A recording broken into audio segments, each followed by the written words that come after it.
Hello everyone and welcome back to the channel. This is Snigdha Mohapatra intern at LEXCLIQ, and in today's video I will be talking about who is a member in a company and what are the different modes of acquiring membership in a company. Section 2 subsection 55 of the Companies Act defines a member in the following words. First, the subscribers to the memorandum of a company shall be deemed to have agreed to become members of the company and on its registration shall be entered as members in the register of members.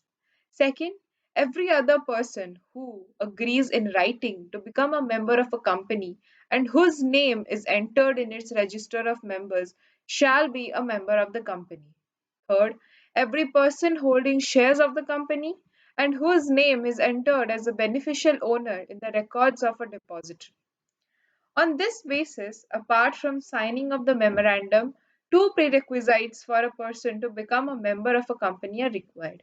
First, the agreement in writing to take shares of the company, and second, the registration of his name in its register of members.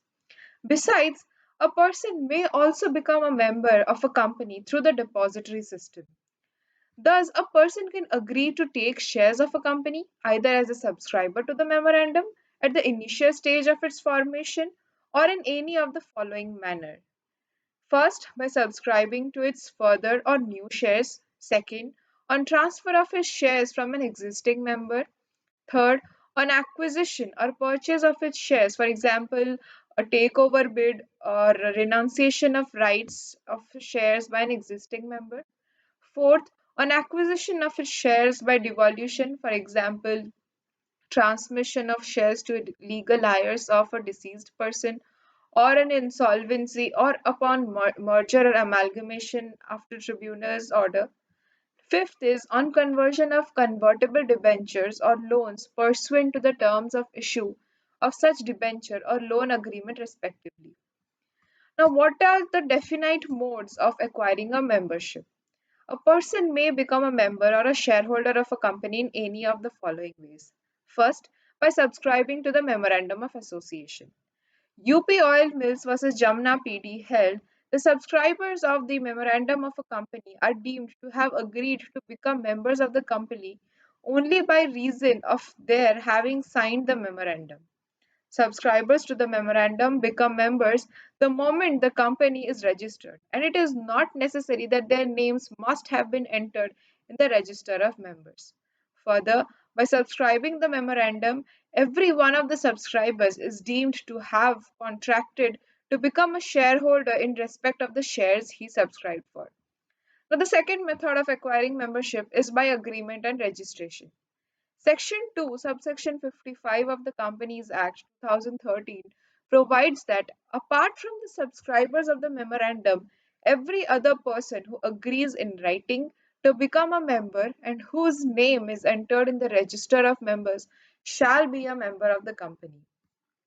It follows that except in the case of the subscribers of memorandum, to be a member of the company, two conditions must be satisfied, namely that there is an agreement in writing to become a member, and second, his name is entered in the register of members of the company.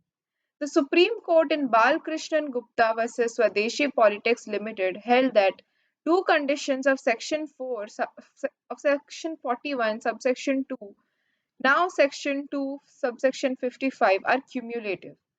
Both the conditions have to be satisfied to enable him to exercise the rights of a member. Similar view was expressed in the Kerala High Court decision of Lalithamba Bai versus Harrison's Malayalam Limited.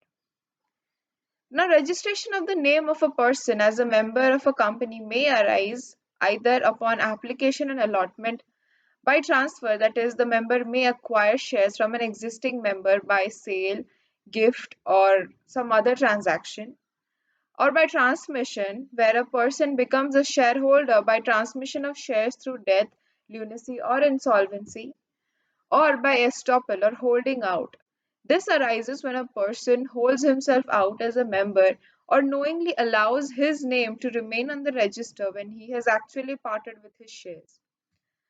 Another way of acquiring membership is by agreeing to purchase qualification shares.